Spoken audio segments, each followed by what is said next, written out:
Hi అండి. గోంగూర పులిహోర చేసానండి. ఒక కట్ట తీసుకున్నానండి.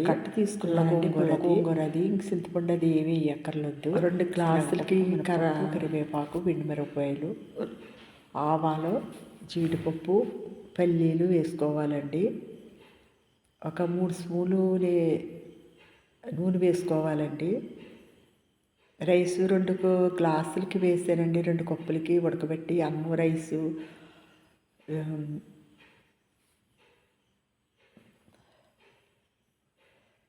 పల్లీలు వేగిన తర్వాత శనగపప్పు, మినపప్పు వేసుకోవాలండి. జీడిపప్పు ఇవన్నీ వేసేసుకుని బాగా ద్వారగా వేగనివ్వాలి. వేగిన తర్వాత పచ్చిమిరపకాయలు, కరివేపాకు, మిరపకాయలు వేసుకుని ద్వారగా వేగనివ్వాలండి.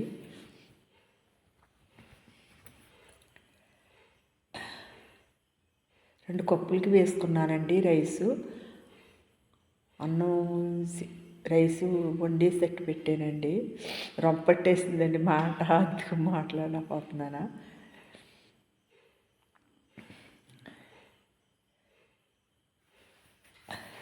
అల్లం ఇది వేసుకునండి బాగా వేగనివ్వాలి.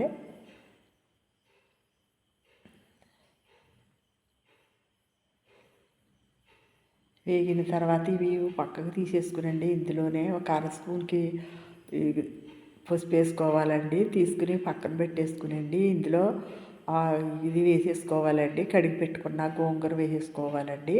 ఒక కట్ట తీసుకున్నానండి. ఒక 2 కప్పులు రైస్కి సాల్ట్ వేసానండి. మళ్ళీ చూసుకుని వేసుకోవాలి.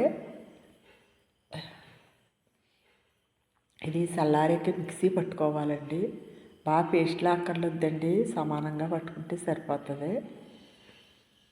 చల్లారిపోయిందండి. రైస్లో కలిపేసుకోవాలి. ఆరిపోయాక పొడి ఆడుతూ వచ్చేస్తుందండి. ఫస్ట్లోని ఇలా కొంచెం ముద్దలా ఉన్నా కానీ ఇవి తాలింపులు ఇవన్నీ వేసేసుకోవాలండి. ఇందులోని మళ్ళీ ఒక 1/2 స్పూను మెంతులు, 1 స్పూనుడు ఆవాలండి. దీనికి సరిపడగానే 1 స్పూనుడు పప్పు వేసుకుని వేయించుకోవాలండి. వేయించుకొని పొడి చేసుకుని కలిపేసుకోవాలండి. నాకు రొంప పట్టేసిందండి బాగానే. చల్లారేకానండి పొడి చేసేసుకుని కలిపేసుకోవటం అంతే అండి. గోంగూర రైసు మీకు నచ్చితే నా ఛానల్ సపోర్ట్ చేయండి, లైక్ చేయండి. చాలా బాగుంటుందండి. మీరు కూడా నచ్చితే మీరు ఒకసారి ట్రై చేసి చూడండి. నువ్వులు వేసానండి. 1 స్పూనుడికి వేసానండి. వేసి చల్లారిన తర్వాత మిక్సీ పెట్టుకుని కలిపేసుకోవటమేనండి. ఇందులోనే అంతే అండి. గోంగూర రైసు పులిహోర అండి. చింతపండు అది పులపద వేసుకోక్కర్లేదండి.